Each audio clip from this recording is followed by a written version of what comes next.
That's right, love bugs. But you know, this won't be a great show without the dopest crew that represents the city of Cincinnati. And guess where we're located? We're located here at Park Place at 1185 in a 1185 Kemper Meadows Lane in a cute little town called Forest Park, Ohio. That's right. It is a black-owned business that's doing a darn thing that feeds you and also give you libations like that. But you know, we got to go ahead and introduce the crew for today. Well, we have none other than our videographer, Shondell Thomas.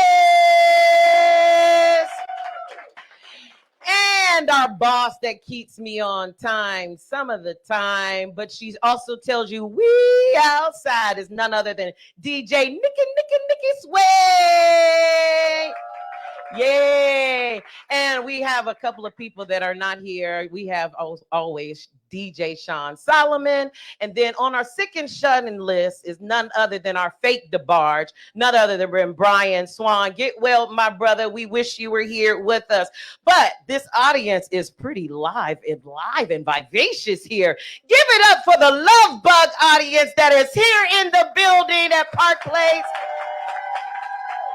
Yeah, y'all look good. Y'all didn't know y'all got played. I need $5 from each one of y'all. All right.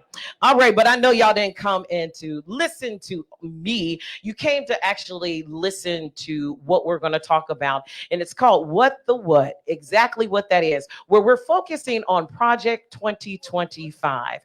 But before I get into our guest panelists for today, I want to go ahead and introduce our voter registration individuals that come here from the Amos Project. And I want to make sure that I get all of this information correct because voter right and voter registration is important, especially for our upcoming election, especially if you are entering into your 18th year before the election. We need you to go ahead and register. But our voter registration is by none other, the Amos Project. There are the people that are answering the call to our brothers and sisters, being the keepers, doing the compassionate ministry that bends the moral arc towards the justice. And here tonight, they want to encourage each of you here, each of you that are watching, each of you that watch the next day, to encourage you guys to go to the voter, to check your voter registration, because you could have your address incorrect. If you are a re-entry individual, you need to re-register. This is important. Although all elections are important, I'll talk about that later. But we want to make sure that you have no issues. We do not want any voters' rights suppressed by any means necessary. Now, if you don't do it, it's because you failed to do what you were supposed to do, because that's what we do here. Talk About It Tuesday. We make sure that you are informed. All right. Well, let's get to our panelists for this evening. Who would have thought that a guy from Gary, Indiana will go ahead? Oh, I went deep. Sorry, my brother. What, you want me to say you from fake Chicago? No, I'm just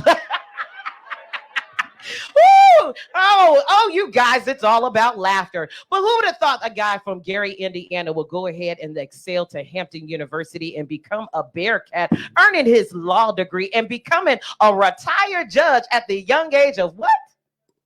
I'm currently 52 years old. Okay, all right, at 52 years old, but he is the managing attorney of the Cochran firm.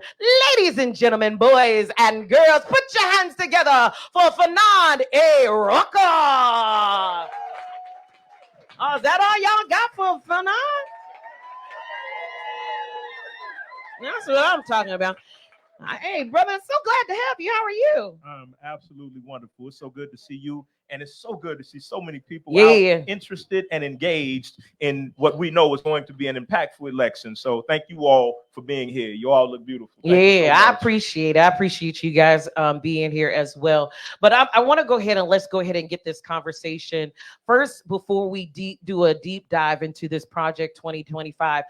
please give us a little civics lesson really about how our government is broken down. I know some of us learned in the 4th, 5th, and 6th grade about the legislative, the judicial, and the executive branch, but go through it just a little bit, little bits and pieces, how everything is connected, like the knee bone connected to the thigh bone and all of that other stuff. Because I think once we understand that part aspect, then we can understand what this Project 2025 is all about. Sure.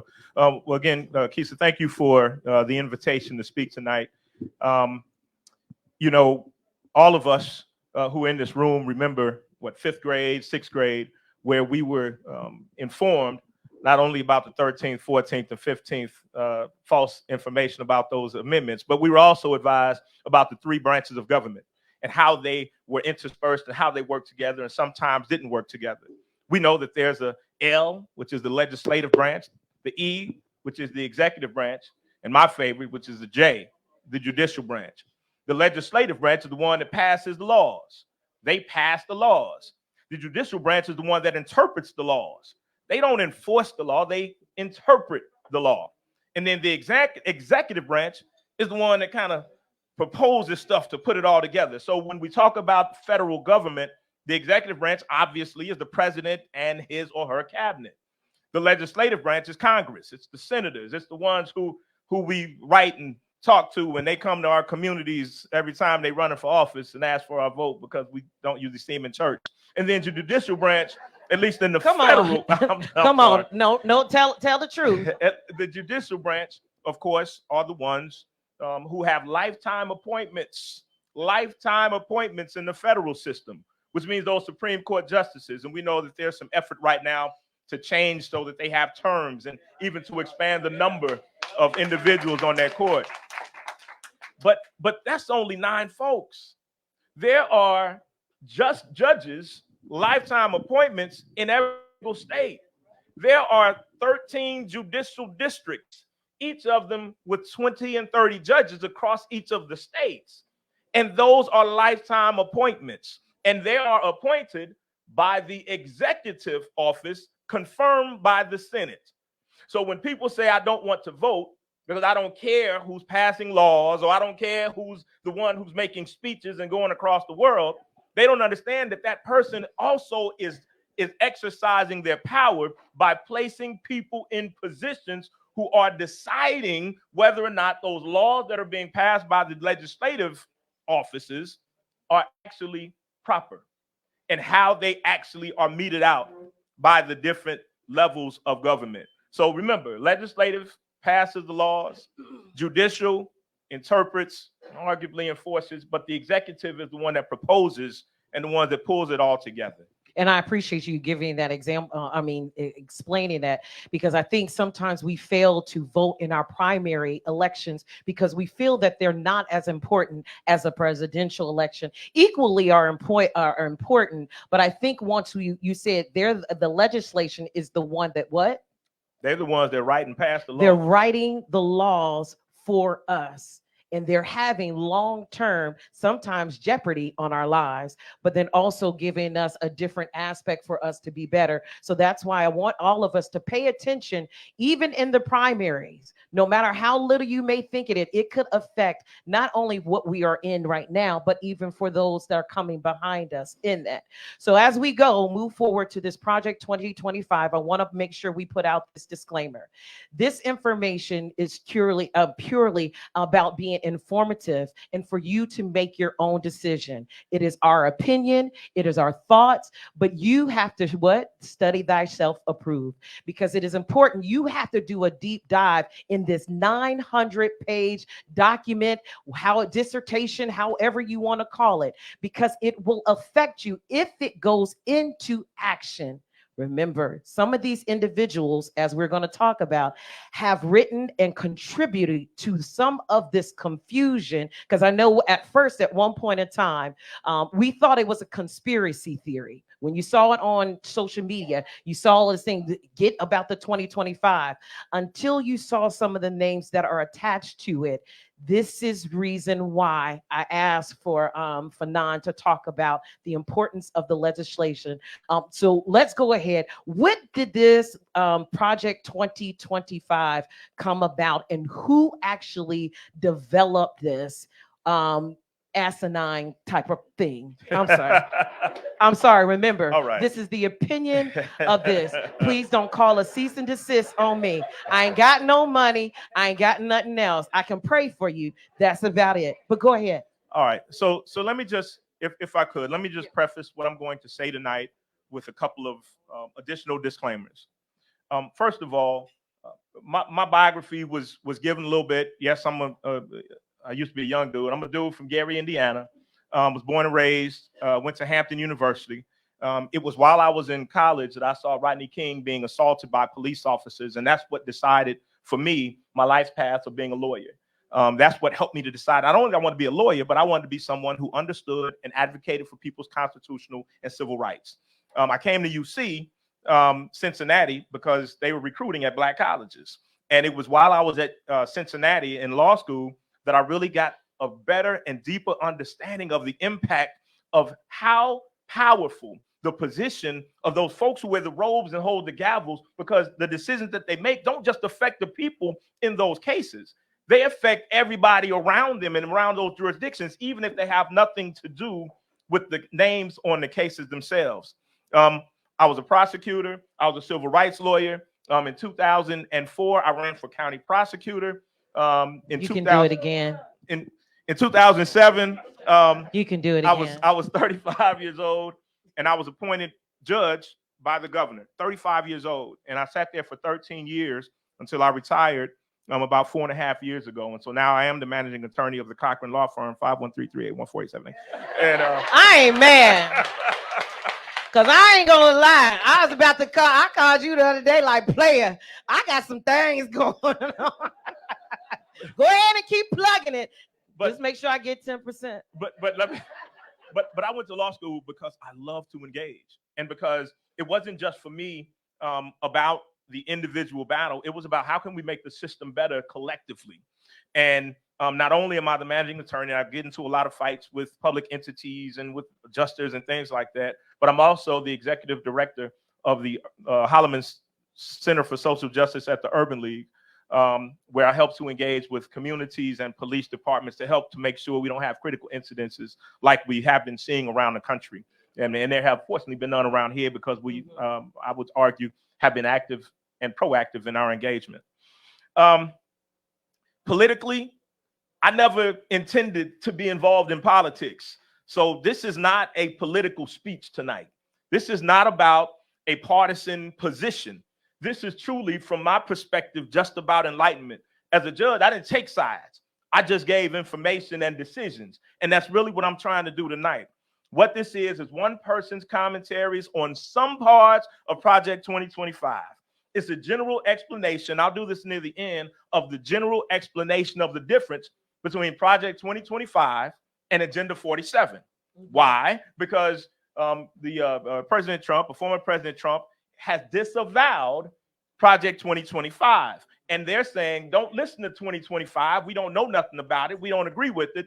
Look at Agenda 47. So that's what we do also, is look at Agenda 47, and we compare it generally to Project 2025, its mechanisms, their similarities, and some of their differences. Because of my personal and professional background and the things that are important to me, I discuss things that are interesting or important tonight about Project 2025. I'm a father, a grandfather for the past year, a former elected official, and a fisherman. I actually found something that pertained to fishing because I love fishing. But anyway, most relevant of my titles are father and grandfather. Because the truth is, whatever happens with these policies or doesn't happen with these policies, they all have long-term implications. And so I have fewer years ahead of me than I have behind me, but my kids and my grandkids will be much more financially and policy-wise impacted by political decisions and court decisions that are happening today. So what I'm talking about today is not about November. It's about 2025, 2035, 2060, 2,800, all of those, because it's about the seed being planted by these policies today. What this is not, as I said, this is not a condemnation or a platform for advocacy for Project 2025. Truth is, as the election gets closer, it's clear that this country is split by party and arguably, ideologically, almost 50-50. So there are no monolithic racial, gender, or even political groups. There are no monolithic racial, gender, or political groups. There are folks who are Black who agree with this. There are women who agree and disagree. There are folks in political parties who agree and disagree and have conservative and liberal ideologies. So again, I'm not advocating any part of this, although you may, in hearing what I have to say. Wait, before you go, before you go into now, this is for me and probably other people. Can you, because you said something that I think sparked an idea about the thought or ideology of things. What is this concept? What is the measure of conservative to liberal to that aspect? Because that's what you were talking about. This had everyone, there's someone that agrees and there's a lot that doesn't agree with it. But how do we define what is conservative to liberal to being radical in this perspective? Well, so what has happened over the past a couple hundred years? I mean, we have seen some very violent political disagreements in our country, riots. There have been some recently that have turned, violent. January 6th being one example. And so there are certain stereotypes that are ascribed to people who take on one philosophy or another. Conservative on a scale, and we know these things, right to left. Right is considered more conservative, left is considered more liberal. Folks on the right believe in is bootstraps, that you don't need, that we need a small government, and that the family and Thanksgiving, as we'll read actually in Project 2025, family, baseball, and Thanksgiving are the things that are most important on some parts of that right theology. The idea that the religion is supposed to be allowed to be exercised individually. However, it's my religion that actually is the right one. On the left side, on the right side, on the left side, on the liberal part, it's I have a freedom to choose. I have a freedom to worship how I want to, and it's anybody can believe what they want to. There are extremes on both sides, but they actually cross in some places. Did you know that on one end of the spectrum and on the opposite end of the spectrum, they both agree that there needs to be justice system reform? Both sides agree with that. The Koch brothers were one of the biggest contributors to justice system reform that we had in this country. And that's an agreement, of course, that folks on the left have. Why? Because a lot of the people on the left don't have the financial resources, which end them in prison for long prison terms, because they don't have the same amount of resources that advocacy of those on the right have. I mean, there is no, I don't have the definition of conservative and liberal, but I can tell you that even though they may stereotypically be diametrically opposed, there's common ground among folks on both sides of the positions. But this document is most certainly authored by an entity that has at its roots a conservative ideology. And you'll hear that in some of the proposals, many of the proposals, and even who founded the organization, which I'll talk about here, and what they ultimately believe and what they're trying to do. Thank you. I appreciate that. No problem. Now let's go ahead. Okay. Who cultivated this mess? All right. So I'm gonna. I keep on saying this is my opinion. You might agree. Provide some quotes from Project 2025, and I'll provide page numbers on some of these. But these are some quotes that I got from Project 2025. Let me also offer. This is not a deep dive. One, because we only have about an hour to discuss this thing. And you have 45 minutes. And it was created over a couple of years. And it really could encompass a semester's class worth of time to deep dive into each of these issues. And second of all, while I appreciate the invitation that I have received from my friend Keisa and that I have received from the party and about 10 other groups in the past couple of weeks, and I've spent probably 100 hours going through some of this material. I'm not being paid to spend 200 hours combing through this stuff. And so there will not be a deep dive I just need you to swim. Perspective on some I just stuff. need you to swim. Right. So here's one of the quotes that I found in my research, actually on Project 2025. First quote I have: "This is an agenda prepared by and for conservatives who will be ready on day one of the next administration to save our country." That's a quote from Project 2025. Here's another one: "It is not enough for conservatives to win elections. If we are going to rescue the country from the grip of the radical left, we need both a governing agenda and the right people in place ready to carry this agenda out on day one of the next conservative administration." That's not my words. That's words coming from Project 2025. Now, who wrote this? Well, this is something called the Heritage Foundation. It's an activist conservative think tank founded in 1973 with the goal of formulating and promoting public policies based on free enterprise, limited government, individual freedom, quote, traditional American values. And they were actually, as a group, they significantly impacted policies of several U.S. administrations.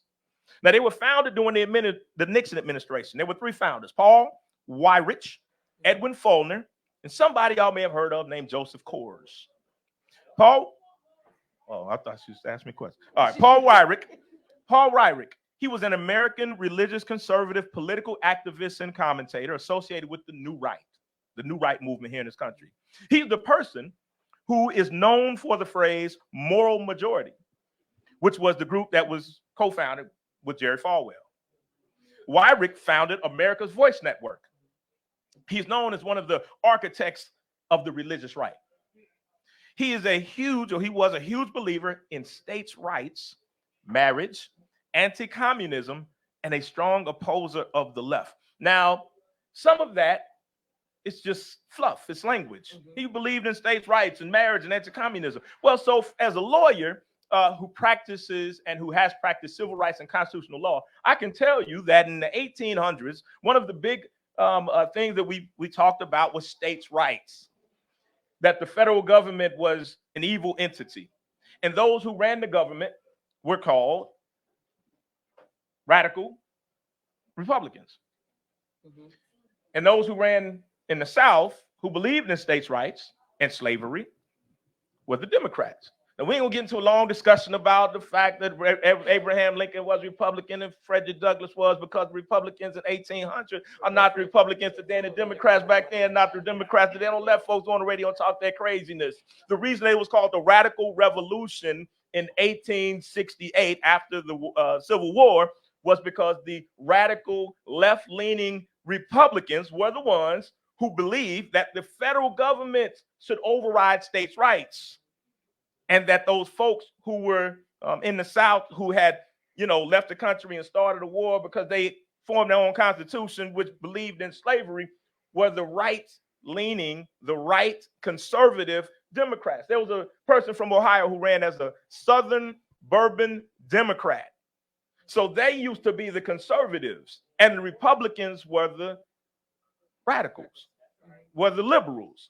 And that switched during the 50s and 60s. We can talk about why. But regardless, states' rights were the reason that there was a stronghold on slavery, particularly Dred Scott. Y'all want to read that sometime. The federal government was intended to be small, and they believed that if you turn those constitutional rights back to the states, that it would be a better country. And so these are folks who believe that states' rights prevail over federal rights. Now, we do know that during the 60s, it was the federal government who actually was aggressive in ensuring that people's civil rights, Black folks' civil rights, were actually protected during the Civil War, the civil rights movement.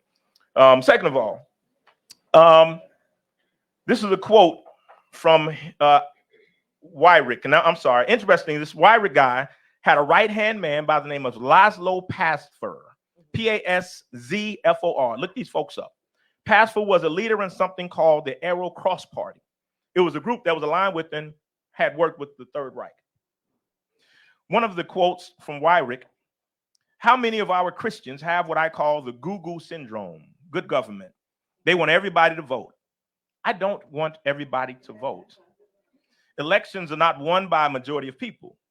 They never have been from the beginning of our country, and they are not now. As a matter of fact, our leverage in the elections quite candidly goes up as the voting populace goes down. This is the founder of the Heritage Foundation who quoted that. It's a discouragement from people actually participating in the process. So just keep that in mind. This is one of the founders. This was a speech by him in 1980. Second founder, Edward Fulner. According to the Heritage Foundation, his leadership as president of Heritage Foundation transformed the think tank from a small policy shop into America's powerhouse of conservative ideas and what the New York Times calls the Parthenon of conservative metropolis. When asked in an interview by Wharton Business School, he's an alum of there, who is the target of the Heritage Foundation? Fulner said, we can look out our window and see the dome of the U.S. Capitol 1 block away. Our target audience includes senators, congressmen, and congresswomen, and key staff aides. Most people don't know this, but there are 35,000 congressional staffers on Capitol Hill. They pull together data for their bosses on how he or she should vote on a forthcoming bill. That's their target. That's the Heritage Foundation founders' target audience are those people who what? In the legislative branch. Do what? Write the laws that then the judicial branch says yay or nay on. Bingo. That they're constitutional. Mm-hmm. So if they're all part of the same ideology, all right. The third founder of the Heritage Foundation is a man by the name of Joseph Coors. He was a hard right political philosopher. He was a member of Ronald Reagan's kitchen cabinet. He helped fund Reagan as governor and president. He was appointed by Reagan to the board of the Corporation for Public Broadcasting as regent of University of Colorado. He opposed establishment of Chicano studies in the 70s. Wow. He was opposed to the presence of United Mexican American students on campus. Part of the Coors family. Coors family themselves, including Joseph Coors, are strictly anti-union. Now, bookmark that connection to President Reagan until the next segment when I talk about this. In 1977, 4 years after helping to found the Heritage Foundation, Coors was president of the Coors Brewery. Now, some of you all in here who are historians, some of you all will remember that there was a huge union strike at the Coors Breweries in 1977. It was based on race. It was based on the exclusion of Hispanic and Black workers. It was based on the mistreatment of those individuals. The Coors kept operating even though there was a huge strike by the union workers, and they replaced those striking workers. The new workers were decertified. They came in, new workers did, and decertified the union a year later. It ended the strike, but it started a 10-year boycott of Coors by the AFL-CIO. That also is important that he is one of the founders of the Heritage Foundation because, as you will hear, some of their proposals seek to seek to undermine and destroy the ability of unions to actively operate. So again, looking at the founders of the Heritage Foundation, you get some idea ultimately of where some of these philosophies that the project itself comes from. And so, I encourage you all to take a look on your own at some of the biographies and history of some of those founders. Now, the background of Project 2025, its official name is, quote, Mandate for Leadership, the Conservative Promise. It is the 2025 presidential transition project.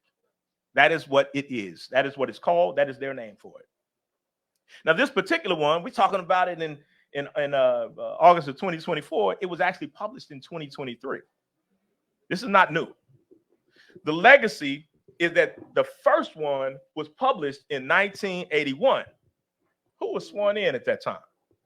Ronald Reagan.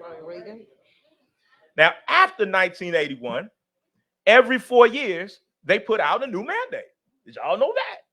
Every 4 years after Reagan, the Heritage Foundation puts out a new mandate for leadership. And they build on the ones before in their policies. Now, interesting, Reagan implemented about 50% of the mandate from 1981 in his first year in office. Reagan implemented 50% of the mandates from Heritage mandate for leadership in his first year in office. Trump, and he was President Trump at the time, Trump implemented 65% of the mandate in his first year. Interestingly, one of our favorite marijuana smoking saxophone playing presidents also took parts of the welfare reform proposals from the Heritage Foundation when he was president. He also accepted part of the capital gains tax, which was significantly lowered. Well, we're not here to talk about Clinton, are we? But he was also, as you all know, known as a somewhat conservative president. And we know that under him, marijuana possession became a prohibition on folks being able to get federal student loan aid. Yeah. Facts about this mandate: 922 pages, 30 chapters. The goal, according to the foreword of it, is to, quote, assemble an army of aligned, vetted, trained, and prepared conservatives to go to work on day one to deconstruct the administrative state. That is a quote from this project. The conservative promise represents the best effort of the conservative movement in 2023 and the next conservative president's last opportunity to save our republic. Again, those are not my words. Those are the words of the foundation document itself. Page 13. Our Constitution grants each of us the liberty to do not what we want, but what we ought. This pursuit of the good life is found primarily in family, marriage, children, Thanksgiving dinners, and the like. Many find happiness through their work. Interesting quote. Page 27. And I'll talk about this when I talk about some of the other policies. While the White House counsel does not serve as the president's personal attorney in non-official matters, it is almost impossible to delineate exactly where an issue is strictly personal and has no bearing on the president's official function. The White House counsel needs to be deeply committed both to the president's agenda and to affording the president proactive counsel and zealous representation. Now, just listening to those words, you say, oh, okay, it is what it is. But what I can tell you as an ethics professor of law and having practiced for 27 years, as a corporate counsel, I don't represent the president of a corporation. I don't represent the managers of a corporation. I represent the corporation. And when the corporation and an officer come in conflict, I have ethical duties to separate my responsibility. This document undermines the idea of the ethical separation between a person's responsibility as the counsel for the White House and the counsel for the president's personal agenda. And that's a quote from page 27, is an intention of this mission. As a foundation, I will offer that they cannot and do not specifically endorse Donald Trump for president. It was written for whoever gets elected, because their position is it could have been anybody in 2023 who got the endorsement of the Republican Party. Ultimately, because it is Trump, this is now who they're aligning this agenda to. But again, they cannot in this document, and they do not specifically endorse Trump. It was written for whoever conservative got elected. But a bunch of Trump administration are part of the blueprint of the mandate, and several have been tapped to take over administrative agencies if he wins. So what we do know is that, again, in the recent few weeks, several things have happened with Project 2025. First of all, Trump, in his speeches and in his engagement, has completely disavowed, number one, knowledge at all of Project 2025, even though we found speeches where he was there at their convention and they were talking about it and he endorsed it. But he disavows any knowledge of it. The second thing that has happened, because it's gotten so much negative and widespread attention, the president of the Heritage Foundation has resigned his position. They have pulled Project 2025 and said it no longer matters. We're not even doing this anymore. That ain't what we happening now. We don't do this anymore. Now, honestly, I have in my house about 4 Bibles. If somebody comes to my house and takes all my Bibles, That ain't gonna stop me from knowing that Genesis is the first chapter, Revelation is the last chapter, and there's a few books in between. And then Psalm 133 says how good and pleasant it is for brothers to dwell together in unity. Come on and preach. It's not going to stop. Removing the documents does not remove the ideology, the philosophy, or the intentions of the mandates, nor does it remove those who are involved with creating the document in the first place, nor does it remove their beliefs about how our government needs to operate. So, even though it's been removed from the shelves, let's talk about it. Several people who are part of Trump's inner circle or have something to do with him were part of the writing or part of the authors of the mandate. Chapter 1, this guy named Rick Dearborn. He was a White House Deputy Chief of Staff for Legislative and Intergovernmental Affairs. He was also the executive director of Trump's presidential transition team. Chapter 2 was written primarily by a guy named Russ Vought, the Christian nationalist. He's the former director of Office of Management and Budget under Trump. Interestingly, he was also accused of hindering Biden's transition team when they were coming into office. He's vehemently opposed to CRT, critical race theory. Chapter 3 was written by somebody named Dennis Kirk. He was appointed by Trump to chair the Merit Systems Protection Board, which they want to use executive orders to put in 500,000, I think 58,000 loyalists into the administration across the country who are loyalists to the new incoming president. But he was the former director of Office of Management, of the Merit Systems Protection Board. Also in chapter 3 is a guy named Paul Dans. He was Trump's chief of staff at the Office of Personnel Management. He was actually in charge of HR policy for all federal workers. The writer of chapter 4 was Christopher Miller. He was a Green Beret. He was an acting U.S. Secretary of Defense and was director of the National Counterterrorism under Trump. I encourage you to Google his involvement January 6th. Chapter 6 was a person by the name of Ken Cuccinelli, who was Deputy Secretary of Homeland Security under Trump. Now, while he was Attorney General of Virginia, he was the first Attorney General to file suit against Obamacare. The list goes on. There are 30 chapters, but you get the idea. Out of the 30 plus contributing authors of Project 2025, I found at least 20 of those primary authors of these chapters were Trump appointees.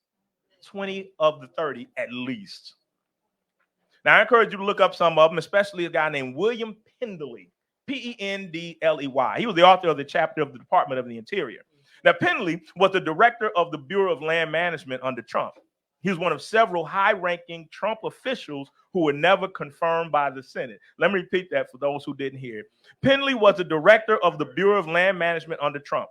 He was one of several high-ranking Trump officials who were never confirmed by the Senate. A judge ruled that he served unlawfully in his position as director of a federal agency for 400 days. And the judge blocked him from continuing to serve. And what did he do? He disregarded the judge's ruling and his order. I got the AP article from September of 2000 here if you want to read it, because I do my research. I be trying to tell you. You pulled out the facts, receipts. I mean, I got the receipts. Got them all. But Pendley is an interesting person. And his activity being appointed without Senate authority is interesting if we talk about some of the issues or some of the criticism that we hear that a Trump administration will be more engaged like an authoritarian, like a regime that don't have no say-so over nobody. I mean, that has their own personal agenda that nobody can tell them nothing. And so it's interesting that he was one of several people in top positions who did not get approval from the bipartisan Senate that they're supposed to in order to operate. So Trump has something called Agenda 47 and claims not to know anything about it. Of course, there is significant overlap. So 4 pillars of Project 2025, 4 pillars. Number 1, I'm sorry. You said, give me 1 second. Before we go to the 4 pillars, I'm going to let you take a, hey. I don't need no commercial break. You know, once you get Fannon on well, the I know. I'm he, like, hold on. He goes. You need some moisturizer because I was like, boy, this is my show. I'm just playing. Just playing. No, just So before we take a deep breath, because we're gonna go. I think the 4 pillars is important to everything that you just set up and you dished to us. But we're gonna turn it over to DJ Nikki Suede. I think you're gonna give us the we outside. Or I you can, but I was Okay. gonna ask a couple questions so Okay. he can mull over the questions, and then I'll go into the. Okay, we outside. let's go over to we outside, and then we'll throw it back over to them. So Okay. those that are here in the audience, one thing that that happens, I talk about it Tuesday. We want to support things that are happening in the city of Cincinnati, because a lot of people say there's nothing happening. Well, guess what? We're going to tell you what's happening, because we is outside. So DJ Nikki Sway, go ahead. All right, for this week's We Outside report, most of you all know this weekend, August 15th through the 18th, is the 36th annual Black Family Reunion. And that will include guest appearances from Roland Martin and Dougie Fresh. For more information, go to myblackfamilyreunion.org. Just a fun fact, just in case anyone does not know, the BFR was founded in 1988 by Dr. Dorothy Irene Heights. I'm trying to talk too fast. And she was a prominent civil rights, and listen, that's my source. So I know, prominent civil rights activist, past national president of Delta Sigma Theta Sorority Incorporated, and past national president of the NCNW. So this event has been around for 36 years. They have a lot of events planned for 4 years, going out in support. August 16th, we have Gerald Albright at Ludlow Garage. Ludlow Garage is hitting it this month. So you got Gerald Albright. Them tickets are starting to rise. I remember when they just $40. Yeah, the now prices like are 80. rising. But August 16th is Gerald Albright. And then August 30th, you have Kenny Lattimore. That's part of the Sister Accord Foundation weekend. A great cause. And then also that weekend, you have Deborah Cox there, August 31st, which is also part of the Sister Accord Foundation. And then also August 30th, once you're done listening to Kenny Lattimore, head over to the Jester Bar and Cigar Patio. They have an event presented by Woodford Reserve that night. So that's just a little bit of the events that we have coming up in August, and definitely a lot going on in the city. So people can no longer say there's nothing to do in the city of Cincinnati. And I want to shout out to my pastor, KZ Smith. He is the family of the year for the Black Family Reunion. Yes, he so is. Yes. He is. Shout out, pastor. You did that. You and First Lady. Yeah. So a lot of events going on this weekend. So getting back to we've had a lot of commentary online, so I'm not going to repeat a lot of the commentary. People can go and review, but we do have a question. There was a question about lifetime appointments, but maybe we'll circle back to that towards the end. But there was a question or statement that this person has not been able to find an actual copy of the Project 2025. So any idea how people can find a copy? And then there's also a question on what do we have to do to make a Black version of the Heritage Foundation. And I don't even know if that should say Black version. I think that should probably be more just like liberal or something. But those are two questions that I wanted to pose. I will tell you that you can find the leadership mandate online. If you type in Project 2025, some of it will come up as a summary, some of it will come up as a PDF. And then some of them will just be a link to something, but it actually says Project 2025, the leadership mandate for executives, such and such. All you have to do is Google all of that and look up PDF. It will instantly bring you to that particular. And I will tell you, I read through it. I'm gonna be honest, I couldn't read all of it because a sister was trying to finish her degree and stuff. So I finally got that done. But we're going to go ahead and move up. Yeah, thank you. Thank you. Thank you. Thank you. This has been 3 years of my life. Lord Jesus. And yeah. I felt the shade. All right, we're going to go ahead. We asked those questions. We're going to come back to what the lifetime appointments. And then once we get towards the end, we'll go ahead and ask a few more. But let's take a moment to look at these 4 pillars that has been cultivated inside this mandate document. All right. So according to Project 2025, there are 4 pillars to this document. There are 4 pillars. First, one pillar is a domestic and foreign policy agenda. That's one pillar. Second pillar, and this is one that's very important, a list of preferred personnel ready and willing to implement the mandate for leadership. a list of preferred personnel. So if you all recall, during Trump's term in office, there were several judicial appointments. And there was a list that was generated of individuals that were proposed for these lifetime appointments. One of those lists came from the Heritage Foundation. And a number of the individuals who were appointed to these lifetime positions were appointees on this list submitted by the Heritage Foundation. So they're very serious about creating lists of loyalists. So then they propose those to these individuals, and that is part of one of the pillars of this particular project, the list of preferred personnel ready and willing to implement this agenda. Number 3, one of the pillars is an online educational system called the Presidential Administration Academy. So one of the things that the project, one of the things the project talks about is literally an online examination process where you study and learn what the agenda is for the incoming president, and you have to pass that test before you can become part of the administration. Like literally an online educational system. That's one of the pillars of Project 2025. The 4th pillar, and it's the one that has most sway because of what Reagan did with it and what Trump did in his first term with it. And that is the 4th pillar of Project 2025 is a 180-day, first 6 months playbook. And that'll be important when we talk about the difference between Agenda 47 and Project 2025. So the 4 pillars of Project 2025 are domestic and foreign policy agenda, which is what most of those 900 pages is. Second is a list of preferred personnel who are ready and willing to implement this. Third is an online educational system called the Presidential Administration Academy. And the 4th pillar is an actual 180-day, 6-month playbook to actually implement these mandates.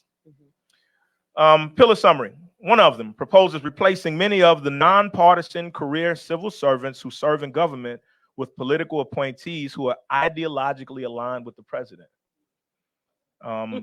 In order to carry out the president's desires, this is a quote, page 20 of the document. In order to carry out the president's desires, political appointees must be given the tools, knowledge, and support to overcome the federal government's obstructionist human resources departments.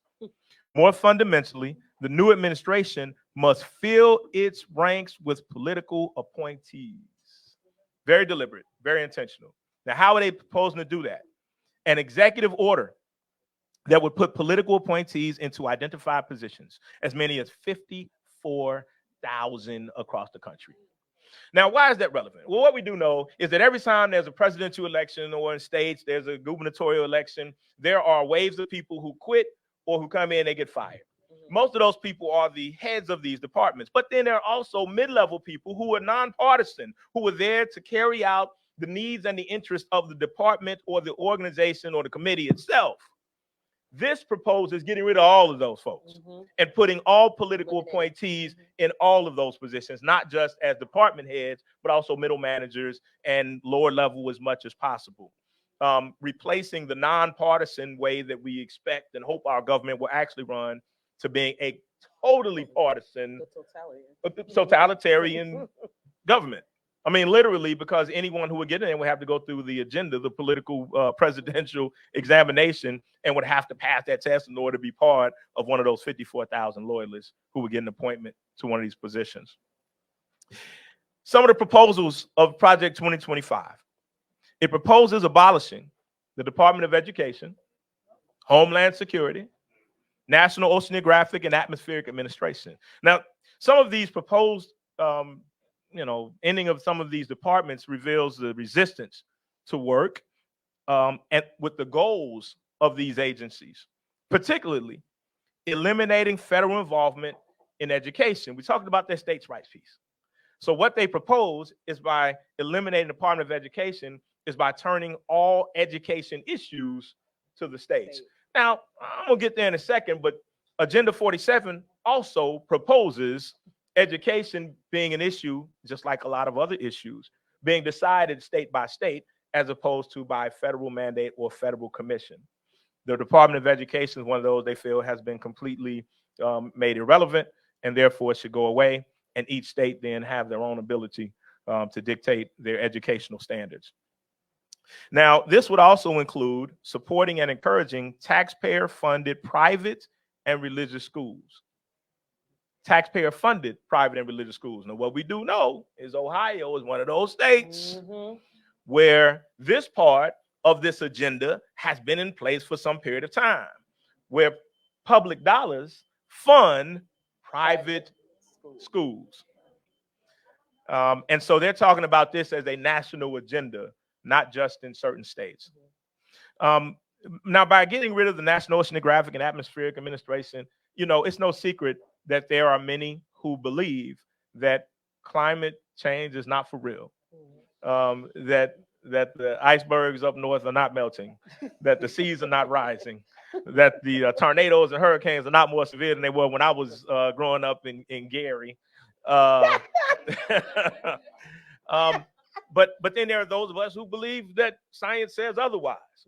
But this agenda having as its purpose to get rid of those agencies that study and confirm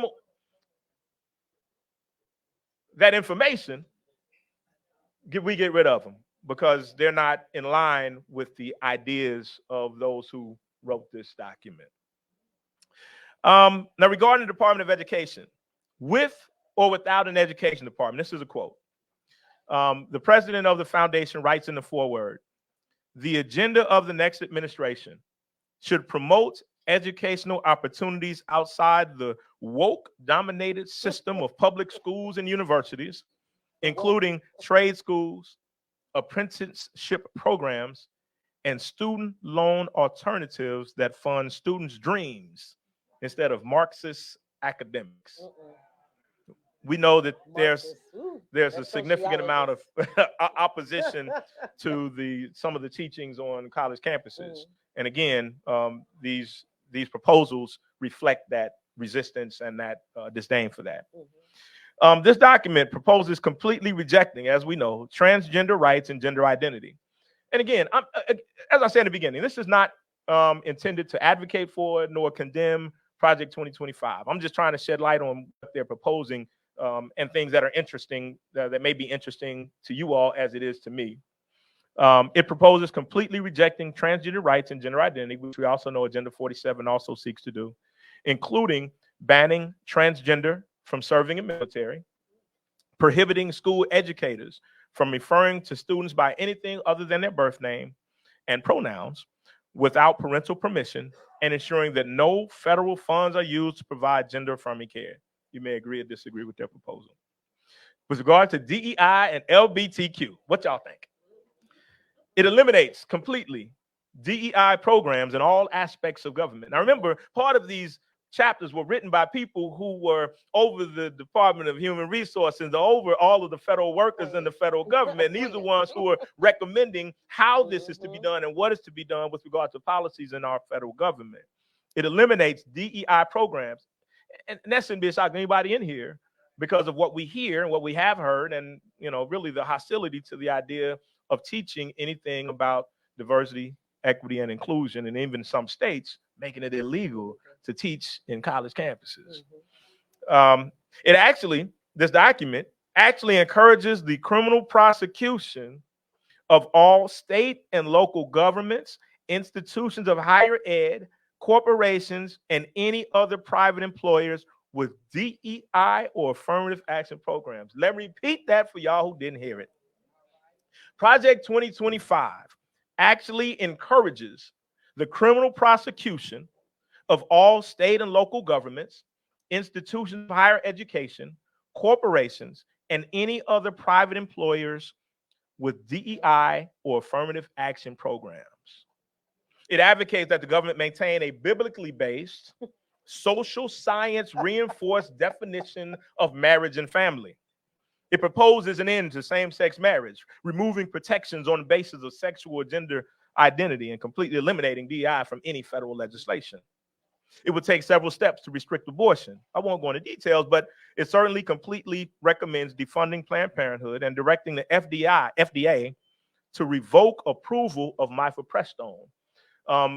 one of the things that the document goes into great detail about is, and I'll talk about this in a second, the DOJ and the FBI and the reorganization of those agencies. But one of the things it recommends is using the DOJ to actually prosecute any entity that supports or that actually mails birth control, like mifepristone specifically, because there's a obscure law from 1800 or whatever, and they say using that to actually prosecute any company that actually engages in sending mifepristone in the mail.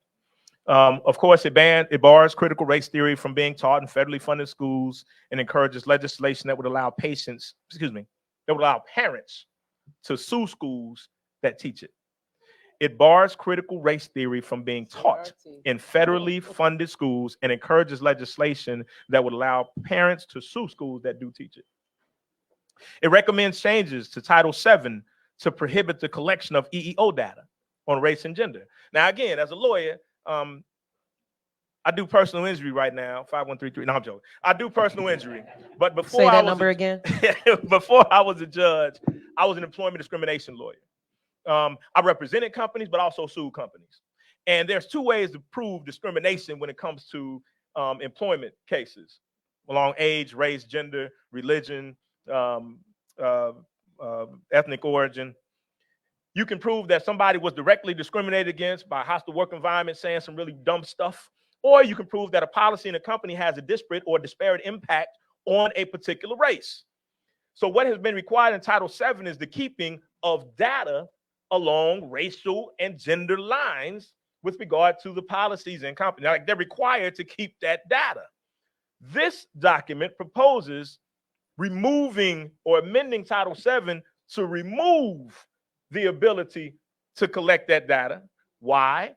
Because it does not then allow for the presentation of evidence of disparate impact that you can present in court. And so those cases no longer able to be proved, which they have been gutted for the past 10, 15 years anyway. All right, I see y'all cutting me off. No. Wait, hold on. No, we didn't. No. Hold on. You know the hand asked move. me to get started. I brought notes up in here. Don't get me.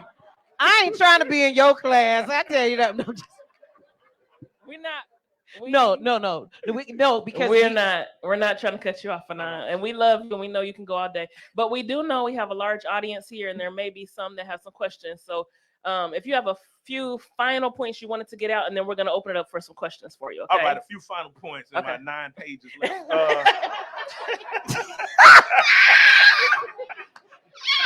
right. I will summarize.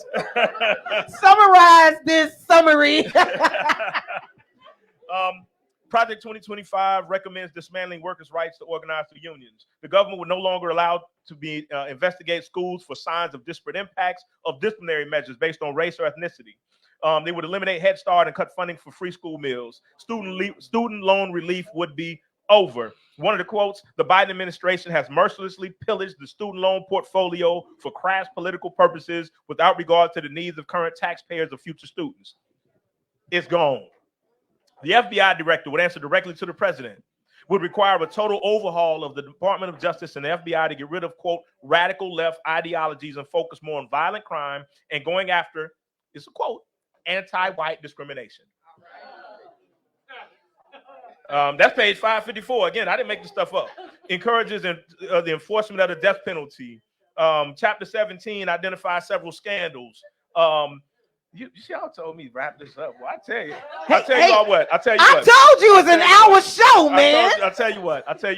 No. There is again, I did a lot of research on this, obviously, and on the founders and on the people that wrote this stuff. Just so people know that this is not just from some talking point thing that I saw somewhere. I consulted about 20 different sources. Again, over about 100 hours. A great summary, if you want to look at some of this stuff yourself, a great summary is at Snopes, which makes sense because Snopes is one of those, online entities that checks out what people are saying for us legitimately. So Snopes has a great summary. It's at snopes.com, 7/11/2024, Project 2025 Explained. I didn't even take a lot of my stuff from there, but I did. I did print it out, and I do have that here as well. If we have time, I'll compare just the mechanics of Project 2025 to Agenda 47. So no, we will have time. We just want to make sure that people ask the questions or go back to what you referenced in that space. But before you ask the question, Shondell, and this is my fault, going back to the voter registration that we have with the Amos project. Like I said, please make sure that you check to make sure that you are registered in the right location. Make sure your information is correct, because it could be detrimental to how you when if you're able to vote in that. But someone did send, and it says, this is, you can ask this, what is required for an ex-convict and felons to get the opportunity to vote in Ohio for the November elections? And are ex-convicts that are still on parole, are they allowed to register and to vote? And I know we have, let's be real, all of us knows at least one person that is either out of prison or in prison or about to head for prison. So this is something that we just need to address right then and there, and then we'll go to you, Brother Shondell. So, let me say, kind of, whoa, all right. Let me say kind of cleanly. It's water, church family. It's water. Every state has different rules when it comes to voting. We used to get those emails that come around every year saying, if you don't register every year, they're going to take away your right to vote. Every state has different rules. In Ohio, as long as you are not currently incarcerated under penalty of punishment, you have the right to vote. You can actually even be at the Justice Center as long as you haven't yet been convicted of an offense. You can vote by absentee ballot.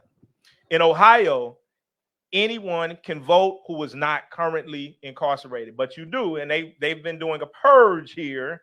You do need everybody go to the Board of Elections website and run your name just to make sure that you are currently validly registered. It don't take but a second.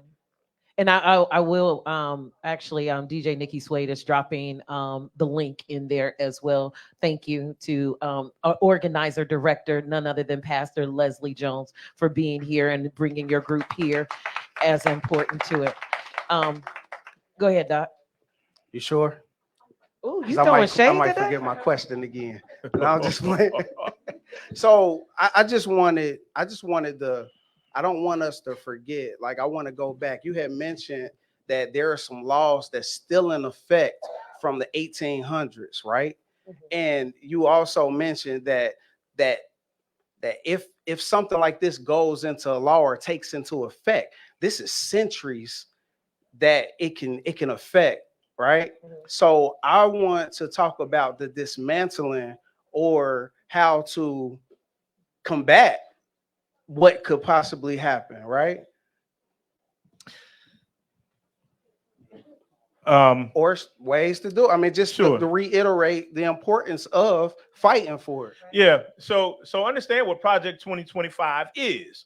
Everybody got excited when we started talking about Project 2025. Oh my goodness, this agenda has come out. Well, honestly, every politically engaged organization should and does have an agenda. The Democratic Party has an agenda. The Republican Party has an agenda. The Green Party has an agenda. I mean, and all of them have certain ideas that they push forward to those who are their constituents or who they want the people who listen to them to pass. The Democrats talk about, healthcare being a right. The Green Party talks about eliminating cars so that, we are not dealing with any ozone problems or anything like that. But that's part of their agendas. So the fact that there's an agenda here, it should not be the exciting or crazy or angry part. The concern should be is the influence of this particular organization, the basis of which they propose these things, and their previous influence on prior administrations and the expected influence they'll have on incoming administrations and legislators. If they say we think it's a good idea to amend Title VII and there are enough people in Congress who align with their thinking, then guess what? A majority vote of Congress is going to amend Title VII. And so now Title VII is changed until another majority comes back and changes it again. So that should be what people focus on. And so if in order for Project 2025 or any other agenda to actually be in place, people have to be elected in order to push forward the agendas. How do you keep that from happening? You vote people who are opposed or against or have contrary positions to what's being proposed here. And that's the point of the civics lessons that was given prior of understanding what people are supposed to be doing and for us to acknowledge what they need to be doing. Go ahead. Okay, so obviously a lot of information covered, a lot of commentary on social media. They're saying we need to do a part 2, 3, 4, 5. This show usually runs about an hour, but we'll stay a little longer because this is a very important topic and we do want to open it up for questions. So My Cash App is $. So LAKEISA. I know, Mr. Rucker, when we had you try to summarize towards the end, you mentioned something about anti-white discrimination or something like Correct. that. Yep. So there's a question in there about that. If you could touch on that, and then if we have anybody in the audience that has a question, if you could start making your way to the mic. Okay. And you won't be on camera, so if you're in witness protection, you won't be seen. Yes. So there's a whole chapter on Department of Justice. And again, under Project 2025, because really understand that it is an intentional document to restructure the government. I mean, that's really what it is. The FBI director would answer directly to the president. It would require, again, a total overhaul of the Department of Justice and the FBI, in their words, to get rid of the radical left ideologues. And it talks a lot about getting rid of and pursuing aggressively violent crime offenders, which I think that's good. I mean, I think that's a good thing. Everything in here is not horrible, at least, I think that we need to, acknowledge that. But one of the things it specifically recommends is using the federal authorities to go after, quote, anti-white discrimination. What exactly does that mean that they're going to do to go after anti-white discrimination? One of the things that the document talks about quite a bit is too much of a focus on prosecuting offenses of people who protest abortion clinics. They talk about too much going after discrimination, and it should be a refocus on, well, if it's good enough for the goose, it's good enough for the gander. And so we need to focus our resources on going after anti-white discrimination. I mean, that's just what it talks about. You're up next. Hi. Hi, welcome. Thank you. I don't have a question, but if I can just add to my brother, Fannon Rucker's information, because there's an awful lot out there. There are 14 videos that have been obtained by ProPublica that you can look at either on their YouTube channel or go to their website, which is propublica.org. And those 14 videos kind of mirror what some of those 30 chapters are. Mm-hmm. And they're about 30 to 45 minutes. Do yourself a favor. I've downloaded Project 25, but I tell you, I get a headache and I get sick. Yeah. Just overwhelming. It is very overwhelming. The other thing is the second pillar that you talked about. They have already vetted 10,000 individuals already. 10,000. So they've gone through their resumes, their references, their interviews, everything. They are ready to put 4,000 immediately into positions that are presidential appointed positions. They're on top of this. I'm not trying to be an alarmist, but we got to vote and we have to be informed. And thank you. Thank you. Thank you. I appreciate your thought. Appreciate it. Thank you. Hi, welcome. How are you? Good. How are you? I'm fine. Hi. Trump said at one of his Christian nationalist rallies recently, he kept telling his Christians to vote one more time, and they didn't have to worry about it in 4 years. Is that part of the Project 2025, or is that part of something else? Yeah, I saw that quote. I think I might even shared it. You know, what we know about Donald Trump, former president, is that one of the reasons that he gets so much cultish following is because he is, in some ways, a showman. And he says quite a few things to stir the pot, to, that he thinks are funny. And he says things in inopportune times. And I don't know, and I ain't defending the dude, but I don't know that wasn't part of his tongue-in-cheek comment. But I didn't find anything in 2025 other than the founder of the Heritage Foundation saying the fewer people to vote, the better. I didn't see anything in there that would suggest that there would be an ushering in of a king so that there would be no more elections. I know a lot of people have that concern with even what happened on January 6th and, and the claimed, connection that he had to it. And even some of the things that he said about when he gets elected on day one, he'll be a dictator for one day. Was that tongue in cheek, or is this a mechanism for him to usher in a bunch of folks who are loyalists to him that make it more difficult for him or whoever is elected president to be removed? There's certainly ways that it can be interpreted, but that statement, I don't know. And yeah, we all caught it. He even said, "I'm not Christian." I mean, he said that as part of that statement. Was that a Freudian slip, or was he trying to be funny? I don't know.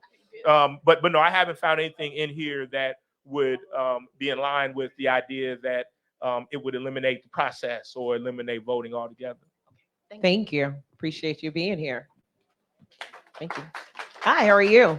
I'm fine. Good. Welcome. Good to see you. I Good to see enjoyed you. your program again. I am a Democratic ward chair for the Village of Green Hills. And for the last 10 days or so, we've been filling plastic bags that are going to go on doorknobs. We're including in there voter registration forms and early voter applications. But one of the things that was emphasized at the Democratic meeting is that in the state of Ohio, you need to make sure, number one, when you go to show your state ID or your driver's license, it is not expired. Yeah. If it is expired, they'll turn you away. Absolutely. So be sure you do that. The other thing is, it's not too confusing or too cumbersome. Go to the Board of Elections website, type in your address, your zip code or whatever, and it will pull up if your name is there. Some people who have not been voting in every election may have been purged. Yeah. Now, Yeah. if you can get these forms to register to vote or to change your address, to update your information at the library, or you can download it. But it's very, very important that there's nothing that they can challenge you on when you go to vote. So when you do go to vote, number one, make sure you get there. You want to vote early if possible, because there's going to be lines, unbelievable lines this time. If you're going to change your address, or if you're going to register or get someone else to register, they have to do it by, I believe it's October 4th. Does that sound right? I'm not sure. October 7th. So don't delay. Get that taken care of. If you have a college student that's going to be away from home, they need to get that early vote application and make sure they're using their home address, just, as where they live. They'll mail it to their college, but you don't want to get it confused that they're actually a resident of Dayton or someplace else. And a friend just told me before, when I said I was coming up to talk, she said, be sure to tell everybody to go vote and take 10 people with you. That's There right. it is. Thank you. And I appreciate you I appreciate you sharing your wisdom in regards, because a lot of people really don't understand the importance of the validity of your ID. And even I work in credit union, and people will come to the counter with their expired ID, and we have to decline because it is not valid. Even though it is who you are, it is not valid because what? It expired. So thank you for pointing that out, and that is an excellent point. Thank you. Yes. Hi. I have a question about the Democratic Party against the Republican Party. Now, obviously, we've seen that the Conservative Party has Project 2025 that is extensive. Why hasn't the Democratic Party had something this extensive or this publicized? And if it is, where can we find it, and how do people, young people, start implementing it and spreading the word about it? All right. And thank you, young person, for being in the building. Give it up. And make sure you get everybody you know to come and register and vote, sweetheart. Oh, definitely. You see, As much as we text and things of that nature, and we do, do 1, 2, 3, 4, 5, 6, go vote something and do all of that. Do some TikToks. Thank you, love bug. I appreciate it. So Allie doesn't have a choice but to ask incredible questions. She's a rising CNUC, and she's a clerk at the Cochran firm. So Okay. you know what I mean? So that's what I'm talking about, boo. Come on. That's what's up. What'd you say? What was the question? Why hasn't the Democratic Party come up with something similar? Again, every party has an agenda. The Heritage Foundation is not a committee. It's a think tank. It is a deliberative body that's been in existence for 50 years. It is one that has been highly funded because of the people that are affiliated with it, and they have the resources and really the intentional goal to impact national policies. I don't know that there is, on an equal scale, a liberal think tank that has as widespread of influence, financial resources, or the impetus to actually engage to counter what it is that that the Heritage Foundation seeks to do. We know that there are plenty of think tanks around.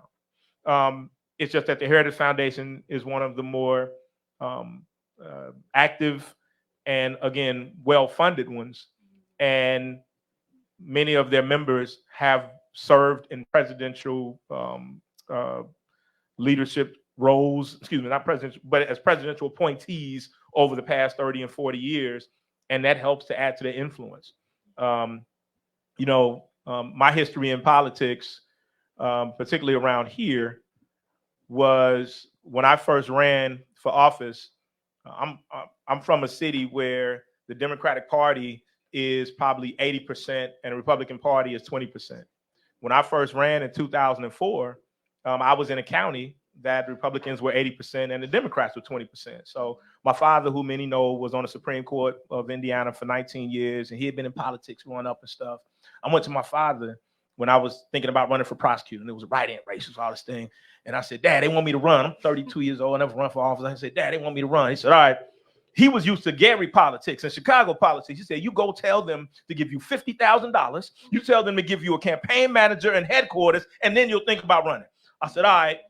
So I went to the head of the party. And I said, look here, man. I've never run for office before. My advisor told me to tell you that I want $50,000. I want campaign headquarters, and I want a manager, and then I'll think about running. He leaned back in the chair and said, we'll put your name in the paper. I went back to my father and said, Dad, we ain't in Gary no more. This is not how this works here. And so loosely, although over the past 20 years, and I would argue partly because of my engagement in the politics system, we have become, as a party, and I'm not as active in the party anymore since I'm out of politics, but the Democratic Party has become much more of a weight in Hamilton County. I mean, think about it. We have a county, every county office except prosecutor is a Democrat. That wasn't the way 20 years ago, the first time I ran for office. In fact, all of the county offices, all of the judges, every single one of the executive positions were held by Republicans. There was a Democrat here and there, or folks who said they were Democrat, but then we had questions about whether they really were. And so around the country, it's always been that I've observed that Democrats were more of a loosely unorganized, not as cohesive group of folks, partly because of the broad tent that Democrats generally have. And the people that they try to encourage to be part of their ideology.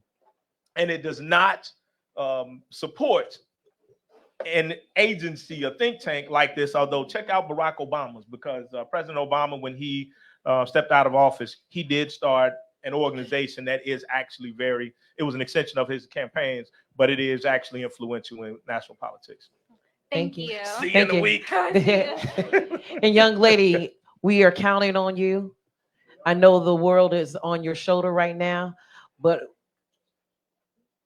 we are trusting in you guys leading the way for us. And I just want to add in, I'm a part of a lot of some Black student and DEI or DEIB. Yeah. But and we are working to change this and to put a lot of effort into changing this. And if you guys want to, shameless plug, but the UC AACRC African American Center of Cultural Resource Center, we have a lot of student organizations who need funding or need to make sure that we are able to put these programs on similar to this. So, and it's not a shameless plug, sweetie. But the thing is, I think sometimes you're a millennial, right? I mean, Gen Z, X, Q, or ABC, all of that. The thing is, sometimes we in our generation give you guys a bad rep, and we do not see you standing in the forefront. And so this is the opportunity for all of us to give you your honor for just even being here and being the taking the stance in what the future holds in the palm of your hand. So I just commend you just for, even though he's here. I expect you here in 2 weeks. Thank you. Thank you, baby doll. God blessings on your life. Yes, ma'am. Hello, everybody. Hello. I just want to first thank you all for staying late and being able to take these questions. I actually have a lot, but since we little on time, I will pull your shirt jacket. You only got one.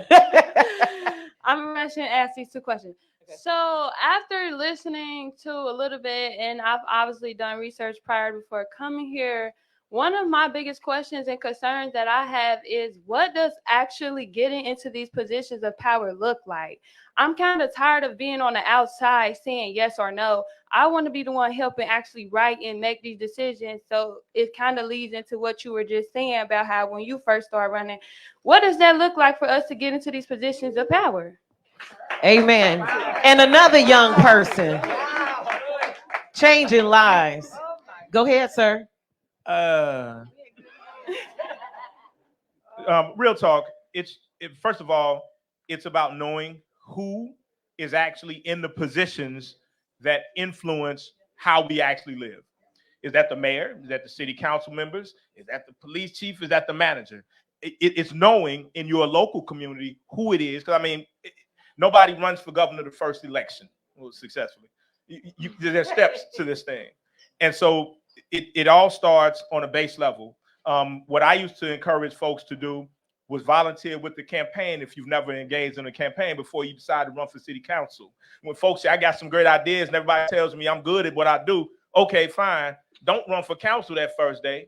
Go and work on somebody who's either on council or who's running for council. See how it works from the inside. It's easier to deal with something from the inside than it is from the outside, thinking you know what it looks like on the inside. And there's plenty of people who are in these communities who will say, look, I appreciate the fact that you're interested. Come on over and hang with me for a day. Jan Michelle, let me cry. I know she's here. That's my big sister. She would definitely feel the call and have somebody talk to you about what it takes on the What community are you? I mean, what are you in the city of Cincinnati?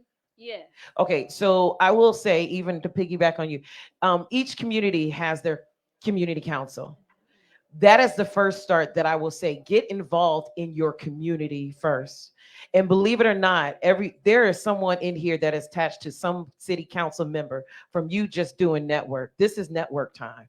And I'm pretty sure, shameless plug, he will probably put you in the hands of someone that will put you in the place that you need to be. But for you to be really engaged, you have to know what is going on in the place that you live. Because if you don't know what's going on in your own little community of whatever 500 to 1,000, whatever it is, then how are you going to know about the 52 neighborhoods that you're trying to serve? So I would suggest that you go in that area, because a lot gets done there. Businesses are created at that time. People that really are scared to speak up are speaking up and being heard. So I just commend you just wanted to be involved in, and even in that, take a class. You know, Harvard offers some free classes sometimes for political things. You just got to know who to talk to, shameless plug, how to get involved. But good. What's your Okay. And my second question was kind of piggybacks off of that is, would you say that, I know you mentioned getting involved, but would you also say that it takes money in or having a name, or like Nobody has a name until they have a name. I have a good buddy who is a state rep now, who used to be a state senator. The first time he ran for city council, he won. He literally raised about $150. His name was his initial was CT. I'm just saying. I have another who is friend. that? I have another good friend who's on the county commission, and she was outraised by 500 times against her opponent. And it was the first time she ran for countywide office, and she won. So does it take money? Well, of course, because folks have to know who you are. And unless you're going to walk all 3,000 miles of Hamilton County for folks to know who you are, it does take money to put on commercials and things like that. But a great message, a great group of supporters is the first and best way to get people to know who you are and to convince people of the correctness of the position that you take in. So you ain't got to have a bunch of money to get in there, but it certainly helps. Thank you. Yeah, that's true. Thank you. Thank you. Oh, I want to go ahead and introduce this young lady, please, please. So, ladies and gentlemen that are here, I will say she is an advocate for the city of Cincinnati. She is one of my other Justice League of friends that is for the people and loves the people. She is also the organizing director of the Amos Project. She is also the pastor of Truth and Destiny, the founder as well. But one thing that I love about this young lady is that she is consistent about everything that she does, regardless of over ministry, whether it's community, whether it's just being your friend. So I want to introduce to you Pastor Leslie Jones. Hi. And she was a warrior. I don't know where the young lady went, but she also did extremely well in the city council as well, her first time as well. Yes, ma'am. Sorry. Well, I did stand up to ask a question, but standing there, I was just like, man, those two young ladies, I really wanted to just like take them and be like, come on, girl, I got you. Right. Because that's literally my story. Like, I am not a native of Cincinnati. I moved here in the 90s after being the president of the Black Student Action Association at Miami University.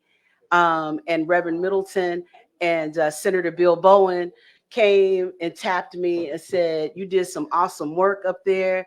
And Jesse Jackson was running, and I got involved in his campaign. And I moved to Cincinnati, actually thinking I wanted to go into a real political career, and decided that it was better if I remained standing, because I'm really an advocate and activist.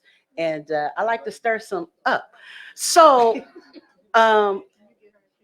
with that, one of the things, as you were talking about Project 2025, right? How do you think white Christian nationalism plays into Project 2025? I mean, it's the foundation of it.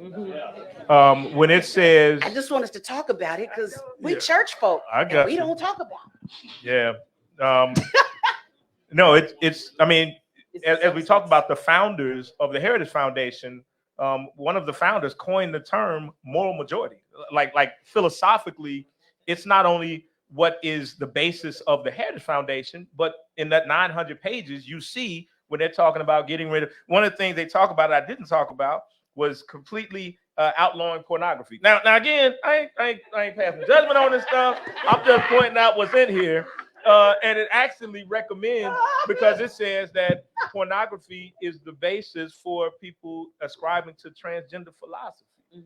And it also encourages labeling any teacher who is found looking at pornography as a sex offender, and jailing them for long prison terms. Some of y'all gonna be locked up. And so that's about a philosophical belief of a particular idea of Christian nationalism. I mean, this is one part of it. There's so many parts about this thing, about free trade and China being, the great evil in the world, and there's just a lot of it. But at the basis of the entirety of this foundation and a lot of 922 pages is Christian nationalism. Yeah.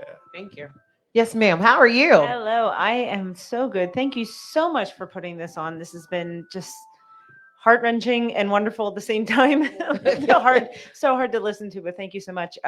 I live in Westwood, and I'm a board member of the Vineyard Westside Church there. My name's Jen Klein, and just thank you so much. So my question is something we haven't talked about. We and this is just horrible in our society, and the media we're exposed to is always Republican and Democrat.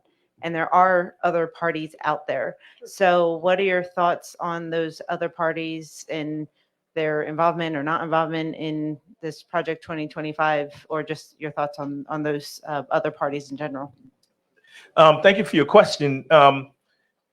What has been, it's not just that Donald Trump has been disavowing Project 2025, it's the Republican Party. They're saying, no, our agenda is Agenda 47.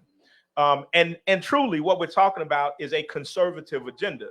And so these groups, these other political parties that may not be aligned ideologically with Democrats or Republicans, they have to decide whether they are aligned with conservative philosophies, because that's really what Project 2025 is. It's not the Republican agenda. It's not the libertarian position. It's certainly not the Green Party position. It's a conservative position. This is a conservative think tank document.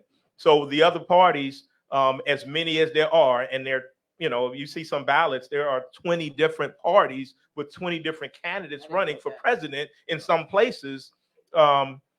They have to decide how they align with what's being proposed individually and collectively in Project 2025. That's why I said I'm not here to advocate or condemn, because as many people in this room, there could be that many different ways to look at this picture. And so it's not about saying this is wrong. Well, yes, I agree with this. It's about saying this is what it says. Decide for yourself whether this is something that you agree with or whether you want to make sure it doesn't happen. Okay. Yeah. We're going to take 2 more comments before we go. Young man, how are you? I'm good. I'm so glad to see young people out. You just melt my heart, my brother. Yes, sir. I'm turning 18 in a couple of months, and will they try to stop me from voting or registering? I don't really know, because I've been hearing things when I was younger about they got the Proud Boys and stuff. They got ARs. Will they try to stop me from registering? Should I not mail? Wow. I mean, I'm not scared of it. No. I mean, but you have a valid. I mean, if he is receiving this information, there are other people that are receiving this. When will you be 18? September. So you need to go see over there. We can get you registered today. So there is not going to be a problem. The only thing is make sure you have your ID. Your ID is valid, number one. And then you're going to see Pastor Jones over there, and we're going to get you registered today. And then what we want to do is make sure that you understand how to vote, not what to vote, but understand what is on the ballot, because there's a reason.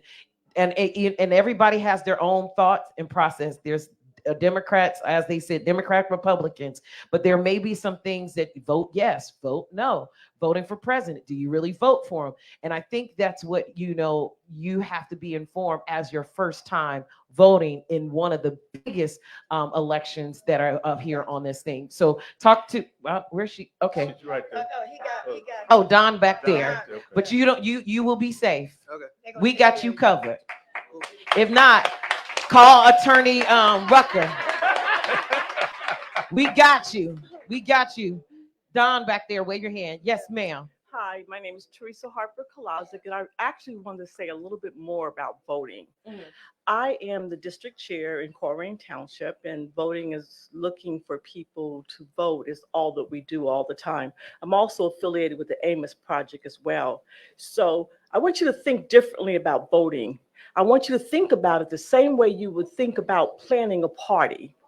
So when you plan a party, you actually put it on your calendar, you look at possible dates. With voting, you can vote early as October the 8th. You also want to think about what am I going to be voting for?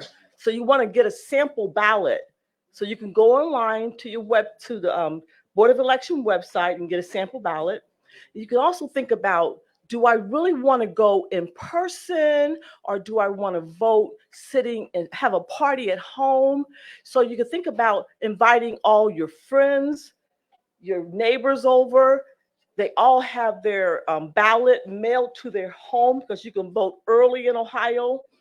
You could all fill it out together. You could drop it off at the Board of Election headquarters on the same day if you want to, or you can go in person on election day. But you want to make your plan and stick to your plan.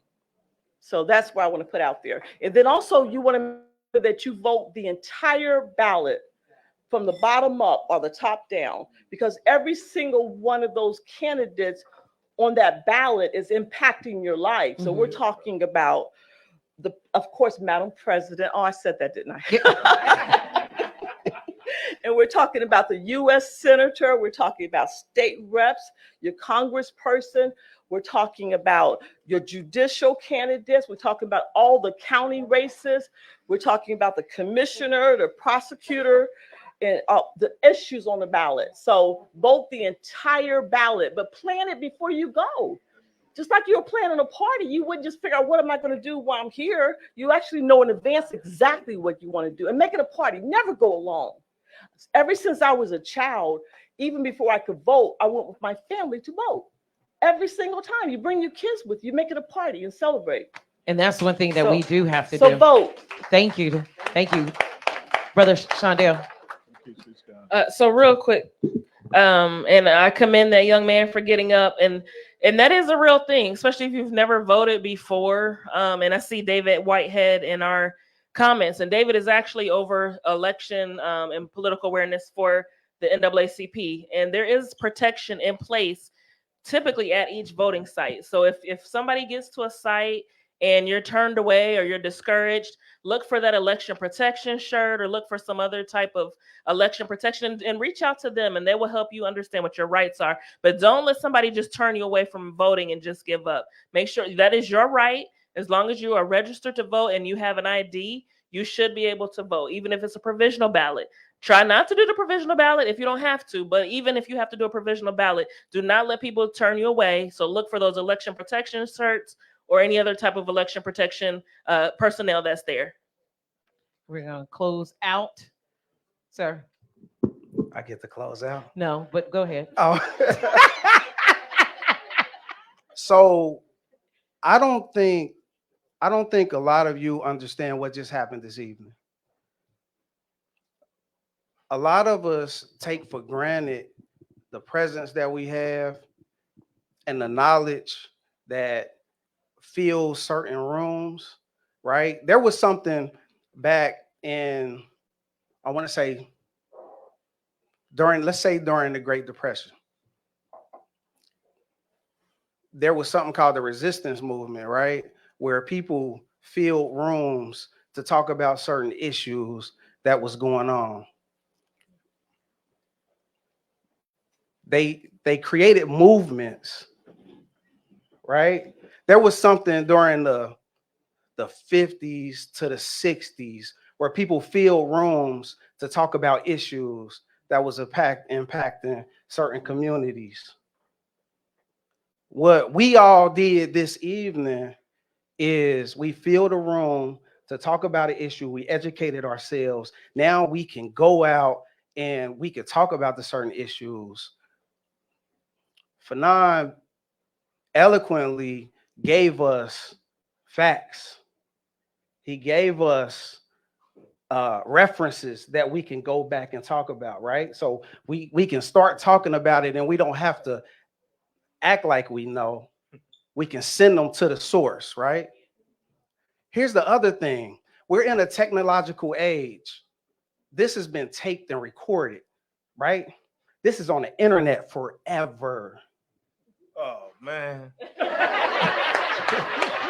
So here's the thing. Yeah. There has always been that voice. There has always been that voice.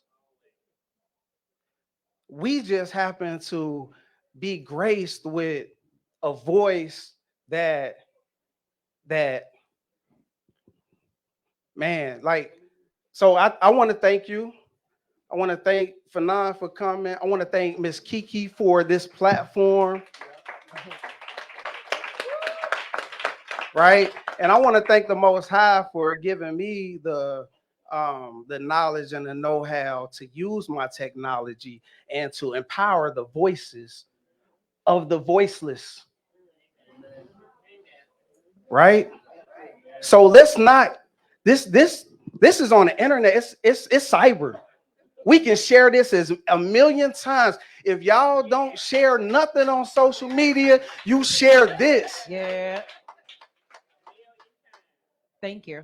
Appreciate you. Are you shutting me up now? No, I didn't.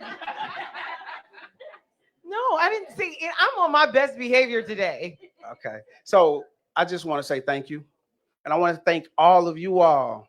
You all should give yourselves a round of applause, man. Yeah. So once again, City of Cincinnati, I want to say thank you for coming out this evening. It is our privilege and honor to enter into a space that is unfamiliar to us.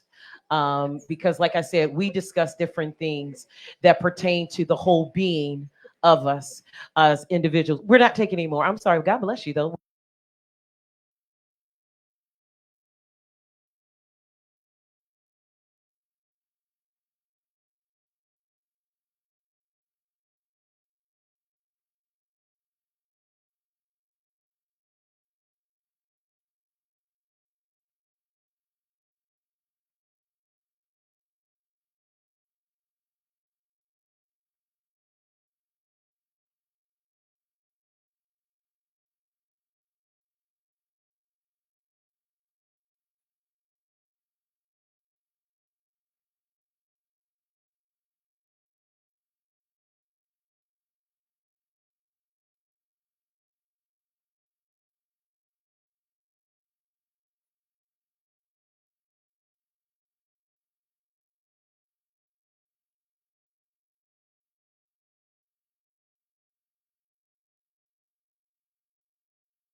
Talk about it Tuesday.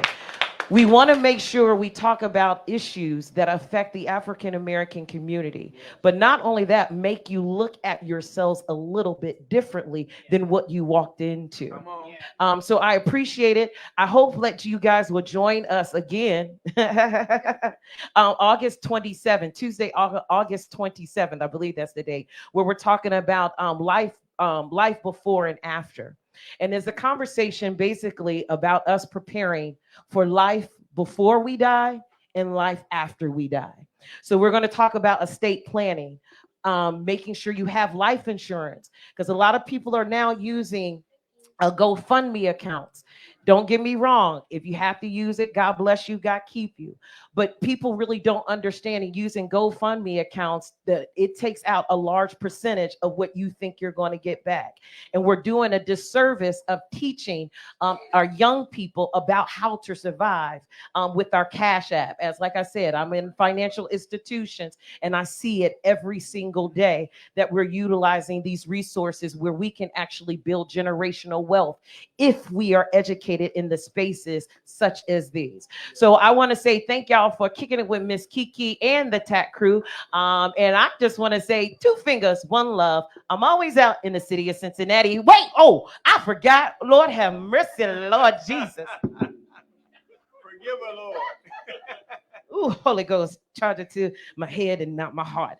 I first want to say thank you to the Amos Project for being here. you know, as we in the church, we do the invitation to discipleship. They're doing the invitation to voter registration. So we want to make sure everyone, please go see them. But to this phenomenal brother right here, that is doing a darn thing in the city of Cincinnati in the courtroom, I just say thank you. First of all, that you even decided to sit along with my crazy self, and I was on my best behavior, everyone. You're rude and disrespectful, but that you even entrusted this space to share your knowledge and to share to the people on the internet and things of that, and just to open up yourself, to do a study, to give it to the people so we cannot be ignorant anymore. I thank you. I appreciate you. And you the only one I ever endorsed ever, on political partner. And I'll tell it publicly. That was the only brother I say publicly I vote. When you run it again? Okay, I'm sorry. So how can people get in touch with you, Doc, about with the Cochran firm? 513. No, No, you tell it. I'm gonna give the number, Because, but I'm gonna give and the then make sure that y'all give them the code Miss Kiki so I can get my 5%. That's right. No, how can people reach you? I am the managing attorney of the Cochran Law Firm. I'm also a past president of the Black Lawyers Association. What I always tell people is call me for whatever it is. If I can't take it, I will find somebody that can assist you in whatever issue that you have.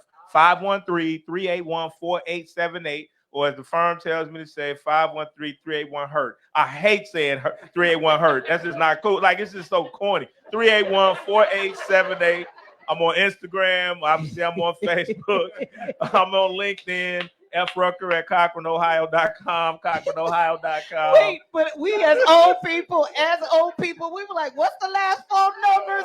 Oh, HURT. Got it. I got it. Because we some slow people, I tell you. Once again, we say thank you for watching for Talk About It Tuesday. Hopefully, we'll see you in 2 weeks as we talk about life and after, life before and after. 2 fingers, 1 love. I'm always out in the city of Cincinnati. Mwah! Thank you.